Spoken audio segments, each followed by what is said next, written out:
বাংলাদেশ সচিবালয়ে অগ্নিকাণ্ডের ঘটনা ঘটে বুধবার দিবাগত রাত ১টার পরে।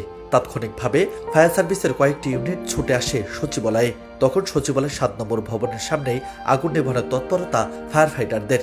দেশের গুরুত্বপূর্ণ ভবন ও তথ্য বাঁচানোর মূল লক্ষ্য ছিল তাদের। সচিবালয়ে জ্বলন্ত আগুন নেভানোর জন্য সড়কের উপর দিয়ে পানির পাইপ টেনে নিয়ে যাচ্ছিল ফায়ার সার্ভিস সদস্য মোহাম্মদ সোহানুজ্জামান নয়ন। এ সময় আকস্মিক একটি ট্রাক ধাক্কা দেয় তাকে। নিমিষে মাটিতে লুটিয়ে পড়েন তিনি। শুরু হয় রক্তক্ষরণ। দ্রুত হাসপাতালে নিলে দায়িত্বরত চিকিৎসক তাকে মৃত ঘোষণা করেন। হৃদয় বিদারক এই ঘটনা রাতের অন্ধকারের। একদিকে ভয়াবহ আগুনের দৃশ্য, অন্যদিকে দেশের গুরুত্বপূর্ণ সম্পদ রক্ষায় তখনও ততটা গুরুত্ব পায়নি নয়ন হারানোর খবর। ভোরে সূর্য ওঠার সাথে সাথেই দৃশ্যত পায় নয়নের দেশপ্রেমের সেই চিহ্ন।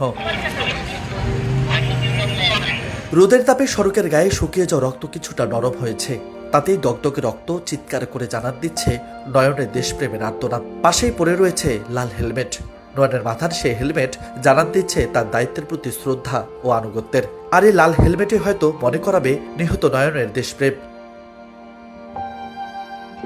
২০০০ সালে মিঠাপুকুরের আটপনিয়া গ্রামে জন্ম নেয় সোহানুজ্জামান নয়ন। পরিবারে বাবা মা, ছোট বোন ও স্ত্রী আছে তার। ২০২২ সালের অক্টোবরের প্রথম সপ্তাহে ফায়ার সার্ভিসে যোগ দেন এই টকবগে যুবক।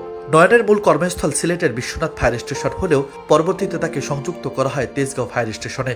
কর্মজীবনে দায়িত্ব ও নিষ্ঠার জন্য প্রশংসিত হয়েছেন বহুবার। সচিবালয়ে আগুন নেভানো শেষে রাষ্ট্রীয় মর্যাদায় ফায়ার ফাইটার নয়নের প্রথম জানাজা অনুষ্ঠিত হয় বঙ্গবাজারে অবস্থিত ফায়ার সার্ভিসের সদর দপ্তরে। এরপর নয়নের নিজ এলাকা রংপুরে পাঠানো হবে তার মরদেহ।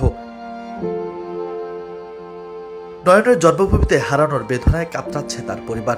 স্ত্রীর বেদনাসিক্ত মন কতটা সইবে সরকার ও স্বামীর সহকর্মীদের সান্ত্বনায় তা অনুমেয় নয়। তবে ভাই হারানোর আর্তনাদে কাদা বোন ও সন্তানের লাশের বোঝা কেমনে সইবে বাবা আখতারুজ্জামান। রাজু আহমেদ, বার্তা 24।